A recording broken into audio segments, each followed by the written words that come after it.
How do you even begin to tell the story of a war that involved millions of people? It's almost impossible to wrap your head around. Well, this documentary concept has a really powerful answer. You focus on just two. Today, we're going to explore how the experiences of two enemy soldiers can actually reveal a single universal truth about conflict. So let's set the scene. The year is 1944. Europe is completely engulfed in war. This single image, this desolate landscape, this is our starting point. It's a world that's been shattered, and somewhere in all that rubble, our story begins. And that really gets to the heart of the challenge, right? When you're talking about millions of soldiers and these epic history-making battles, the individual story, the real human cost, can get totally lost in the sheer scale of it all. So how does a story like this even begin to tackle that? Well, the answer is to focus the lens. Instead of trying to show the entire war, the story zooms way in on just two soldiers, enemies, but only by circumstance, and it follows their experiences right alongside each other. It's a really fascinating way to get at a much deeper, more universal truth. All right, so who are these two men at the very heart of this story? Let's meet them. So on one side, you've got Private Johnson. He's an American kid, barely out of his teens, and he is brand new to this hell. And on the other side, Sergeant Petrov. He's a Russian veteran who's seen more combat than Johnson has seen years of his life. The contrast, right off the bat, is just so stark.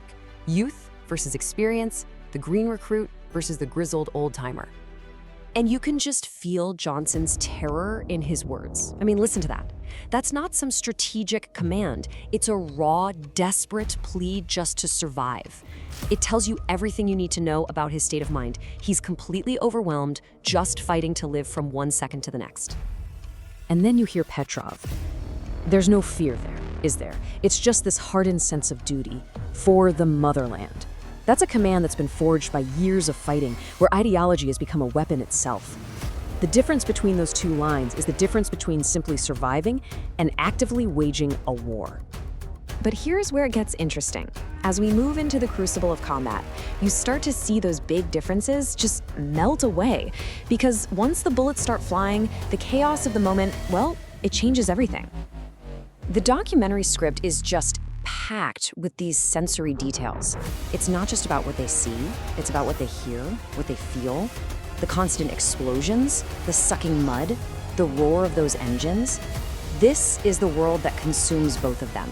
It's the universal, terrifying language of the front lines. And this is their shared reality. This landscape doesn't care if you're American or Russian. It's a no man's land defined only by destruction. Like the script itself says, the scene is chaotic and intense. For both Johnson and Petrov, this is their entire world now. And this is the absolute key point. It doesn't matter if you're a scared American teenager or a hardened Russian sergeant. In the middle of that chaos, you're both reduced to the exact same primal instinct: stay alive. The battlefield is the ultimate equalizer. But honestly, the most powerful part of this whole story isn't about the battle itself. No, it's about what comes after. It's about the invisible injuries, the unseen wounds that these men are going to carry long after the guns finally fall silent. It's such a vital question to ask, isn't it? After all the physical danger is gone, what's left inside the person who survived it? What are the echoes of all that chaos and intensity? And this is what the whole story builds to. Their uniforms, their flags, their languages, all different. But the psychological trauma, that's identical.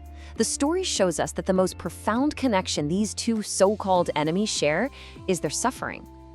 So ultimately, this is the takeaway. There's just no such thing as a clean victory. It doesn't matter who raises a flag at the end of the day. Every single soldier who walks off that battlefield is wounded in some way, whether you can see the scar or not. And that leaves us with this final thought to chew on.